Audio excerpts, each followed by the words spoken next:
Now, in our next story, we're going to take a look at a genre of music that helped birth Mississippi's music. Fiddle bands.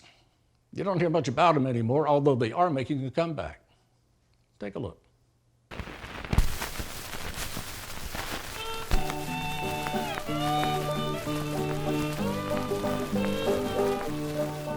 This is a story that I've been wanting to do since I discovered some old Fiddle Band 78 RPM records and a stack of old records that I picked up at a flea market years ago. It surprised me that some of these are recorded by artists from Mississippi, the Lee County Revelers, for instance. Well, I assume they were from Mississippi anyway. Turns out they are. But I really didn't know much about them at the time, and I really wasn't all that familiar with the fiddle band tradition in Mississippi, except for some of my family tradition. It says my grandfather played the violin and entertained the family and neighbors on his front porch on Saturday nights, but that was way before I was born. But now some of my friends have taken up playing string band music as a hobby.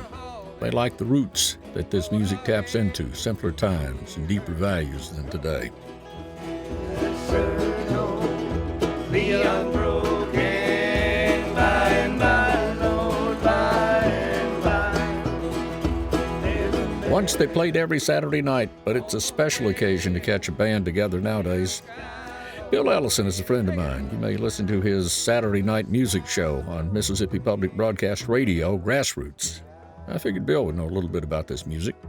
Fiddle bands were old-time string bands back through the 20s and 30s and 40s that played for square dances, and that's how people entertained themselves on the weekend. They moved the furniture out of the living room, and a little band would play, and they would dance. Bill's show is called Grassroots. He plays a good bit of bluegrass and some acoustic folk and country, but string band and fiddle music may be the roots of the roots music he plays. And old time is pretty much the story of America, because you have the banjo, which comes from Africa. You have the fiddle that comes from Ireland, Scotland, and then like the guitar. The guitar is actually the baby of country music. Tim Freeney is related to all of the original members of the Freeney's Barn Dance Band. Freeney's Barn Dance Band is one of the better-known fiddle bands from Mississippi. They recorded some tunes that fiddle bands still play today, Sullivan's Hollow being one of them. It consisted of Cleveland Freeney, Carlton Freeney, Fonzo Cannon, and Hendrix Freeney.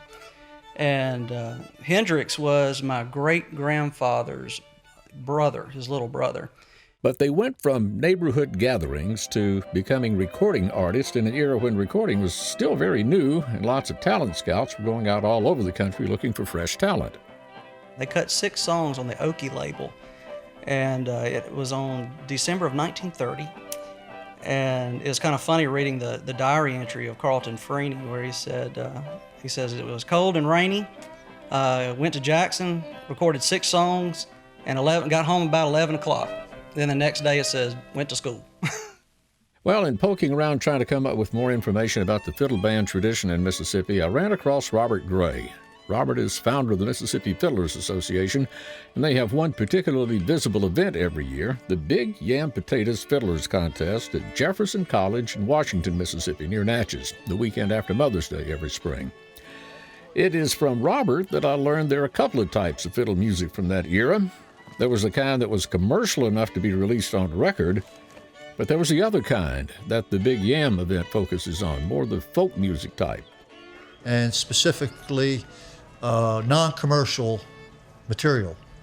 There were material that was recorded here in Mississippi, the Willie T. Namor, Carroll County Blues. A lot of people know that in the fiddle tradition, but this was music that was really in the communities, and they were played for the square dances and public events. We may not have even known about the vast majority of this type music except for the Library of Congress, WPA project during the Great Depression. And so they sent 2 men down in a old Army ambulance and outfitted it with a Presto disc cutter, and this is what they recorded, and they specifically recorded Mississippi fiddle players. Now, if you can get your hands on a copy of this album, released by the Mississippi Department of Archives and History years ago, it has many of those old Library of Congress recordings on it.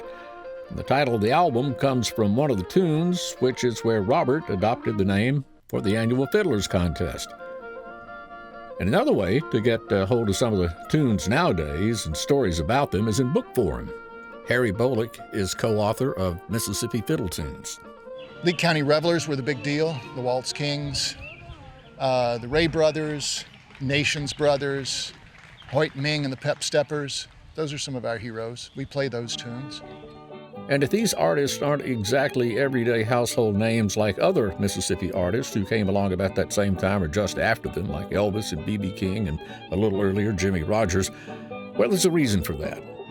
By the time this music was being recorded, its heyday as pop music, as the vernacular music we all listened to, had already passed. By World War II, the death knell had sounded. It wasn't Elvis, but it was honky-tonk. Bluegrass started coming. And people switched styles and largely stopped playing this because the audience had largely disappeared. They tended to be older and grayer. It's coming around again in younger revival, and young people in their 20s and 30s are learning these tunes afresh. Context is different, but the music itself lives on.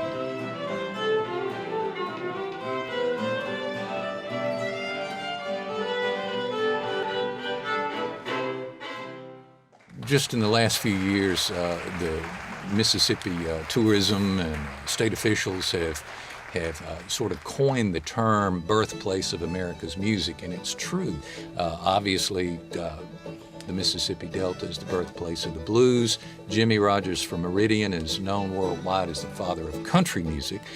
Have Elvis Presley, the king of rock and roll, from Tupelo, so, that's a fact. Those are facts. But people also don't really realize that Mississippi has a rich recognition worldwide for the fiddle band tradition, and that's something most people don't know.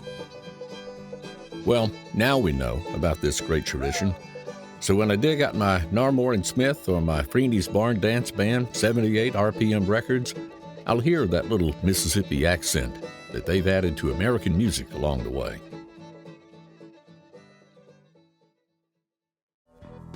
Thanks for joining us. If you like what you see, subscribe to Mississippi Public Broadcasting. Till next time, I'll be seeing you on Mississippi Roads. Down Mississippi.